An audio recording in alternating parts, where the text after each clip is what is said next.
Hey guys, and welcome back to Rad Resellers. I'm Natalie and I'm a full-time reseller, meaning I flip items online for a profit and make a full-time living off of it. And in today's video, I will be sharing with you 10 mistakes that I did as a beginner reseller. So hopefully you can learn from my mistakes and not do the same ones.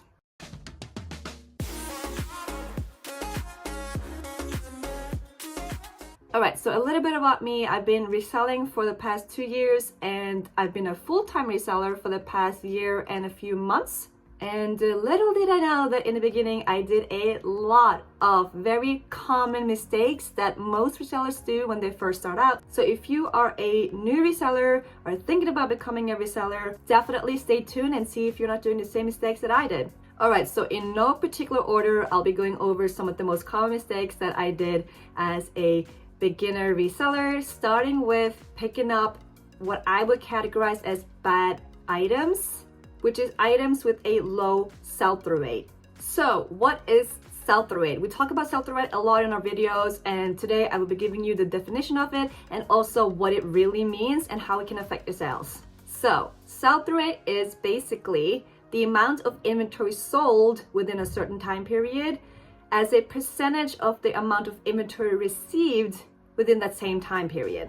Basically, it is supply and demand, and the higher the percentage, the sell-through rate, the more the demand and the faster the sale. You calculate the sell-through rate by dividing the amount of sold comps on the available listings times 100%. That will give you a sell-through rate, and the higher that number, the better. Now, what is a high number? I would say anything above 75% is pretty good. If you see anything with 100% or above, it should be an automatic pickup as long as you're making money off of it. And in the beginning, I had no idea this was a thing. So sell-through rate, what is that? I don't look up items to see that kind of supply-demand ratio. I just pick up things that I think is cool, right? And that's where we did a lot of mistakes by picking up items that just would never sell. Another mistake that I did as a beginner reseller was thinking that the retail price corresponds to the reselling value. It does not. There is no correlation between the retail price and the reselling value. So don't think that because, oh, this item new is $698, you'll be getting a few $100s for it when you sell it. No, that is not the case at all. So just lose that perception of retail price. Just doesn't matter. And if you think about it, think about vintage pieces that were $5.99 30 years ago, and today they can sell for $80, $150. So retail price has nothing to do with reselling value. One other major mistake that we did was only shopping at Goodwill, the Goodwill thrift store. Little did we know that there are, other thrift stores available, such as Salvation Army and local thrift stores. But also, months down the line, we realized there's something called the Goodwill bins or the Goodwill outlet, whichever one term you want to use. And that's where everything goes by weight. Definitely recommend you to look up the closest Goodwill outlet next to you, because you will be saving a lot of money and have a lower cost of goods, which is again good for increasing your profitable margin. Another mistake that we did was not giving Poshmark a chance, because it takes 20% compared to the other platforms that only take around 10%. So we went a full year as resellers and didn't even check out Poshmark because 20% of my sale? I don't think so. Poshmark is probably the biggest platform besides eBay that I would recommend to you as a reseller. And we are on 5 different platforms: eBay, Poshmark, Depop, Mercari, and Facebook Marketplace. Just mark the item up a little bit so that when they do take the 20%, you still make the same cut as if you had sold it on a different platform with a lower fee percentage.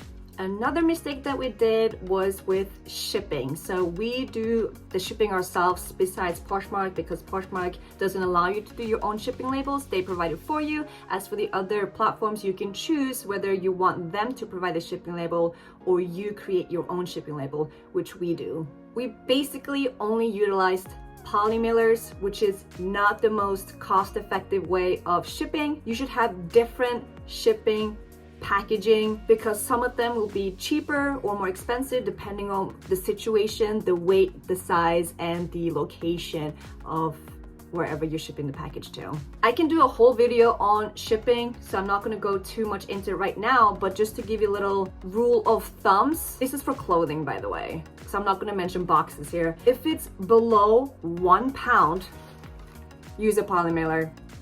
It's the cheapest option. Just use it. Now, when it's over 1 pound, that's where it gets a little bit more tricky. And again, this is just rule of thumb here. I'm going to quickly go through it. If it's the same state as you that you're shipping to, polymailer should be your cheapest option still.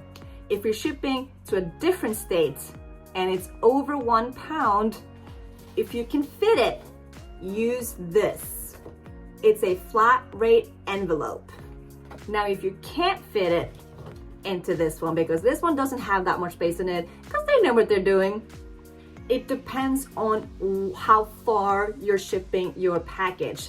You have like a radius around you. I don't know how far this radius is, but it's a few states radius around you where shipping it in a polymailer will be cheaper than the padded flat rate envelope.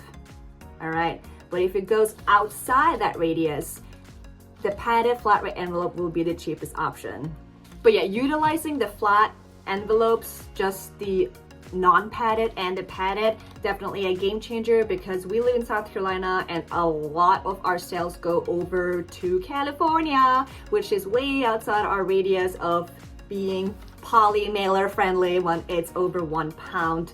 And because this guy doesn't fit a lot of items because it's slim, small, this guy, the padded flatted envelopes, he's got the bubble wrap on the inside, has saved us a lot of money. So this one is about $8.50.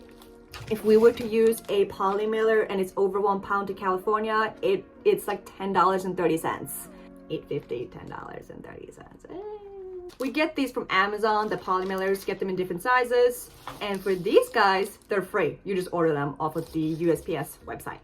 Another mistake that I did was doing modeled photos for the wrong target market. And what I mean by that is modeling items is great. If you can do that and it works for you, definitely don't stop doing it. I'm not saying flat lay is better, absolutely not. But flat lay is better if you are targeting a market where you wearing it would not be the correct representation or the best representation of that item. What I mean by that is I'm female, so if I was to wear a men's button-up shirt, it wouldn't really target them as well had I done the flat lay or had a male modeling that item, because it's not going to look the same. And since we do a lot of men's clothing, it just wouldn't be the best representation of me modeling them as doing flat lay. At least that's what we've discovered in my opinion. But if you have items that fit you in the way that it's supposed to fit, definitely consider modeling it, because we did really well with the female clothing back when I was modeling the items. My point is, take photos in the way that best represents the item for your target market. And your target market are those who are going to buy that item. It's that demographic. So is it a male between 20 and 30? Is it a female between 16 and 25? That's your demographic. Okay, then you got to represent the item to target those people. I hope that makes sense. I'm not very good at explaining. Another mistake that we did was picking up items that did not excite us whatsoever, and what that resulted in was a death pile that just kept increasing. A death pile is basically a bundle of items and clothes that you do not photograph because, well, you're not really that excited about them, or you will get to it, one day, or I'd rather be thrifting. And it's just money on the floor. That's a death pile.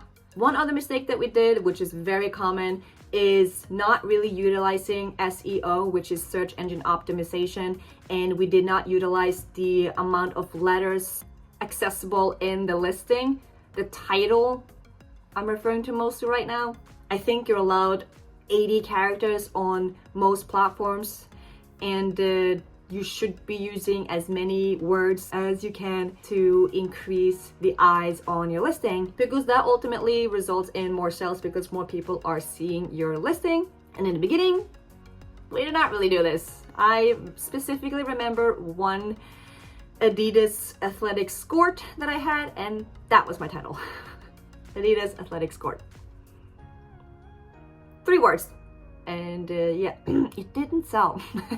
So yeah, definitely utilize as many characters and words as you can in each and every listing to increase eyes on your listing.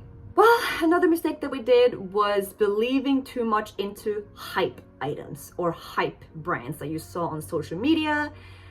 And thus, when we found one of those items, we would just overprice them because that's what we saw on social media. One example of this would be Nike and Disney. We saw one reseller sell a Disney shirt for over $100 and we thought, oh my God, Disney is the bomb. We need to be on the lookout for Disney. No. Yes, there are a few rare vintage pieces within Disney that will sell for over $100. We have been so lucky to find one of these items, and it was like, oh my God, $120 for a t-shirt? Crazy. But those are rare and far and in between, and we thought that because one item sold for over $100, every item that has that brand should sell, right? No. You have to be very peculiar and specific when it comes to Disney. We still pick up some Disney items, don't get me wrong, but they have to be vintage or very, very different. And even within the vintage genre, we are still very specific. We won't pick up anything boring. It has to be something big on the front or very different, like a fleece set or something along those lines. And last but not least, this is a very important one actually. I should have mentioned it earlier. Logging your items in an efficient way. So we keep a monthly track of items that we buy and items that we sell.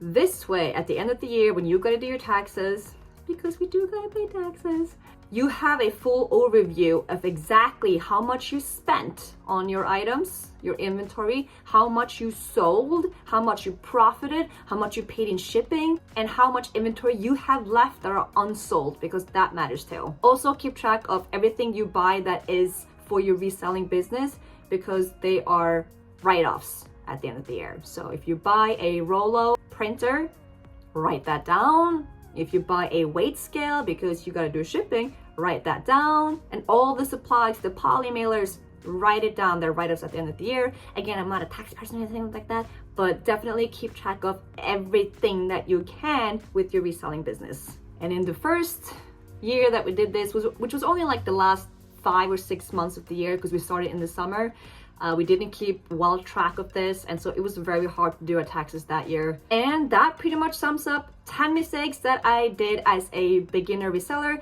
I'm sure there are way more mistakes that I did, but these were the first 10 that I could come up with.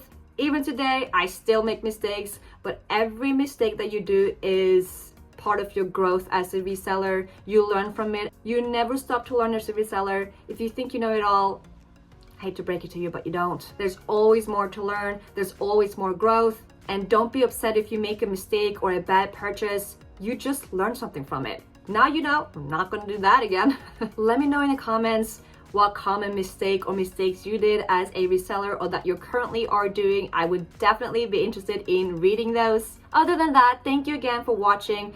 Be rad. Remember to hit the like button, subscribe if you haven't already, and I'll see you guys next time.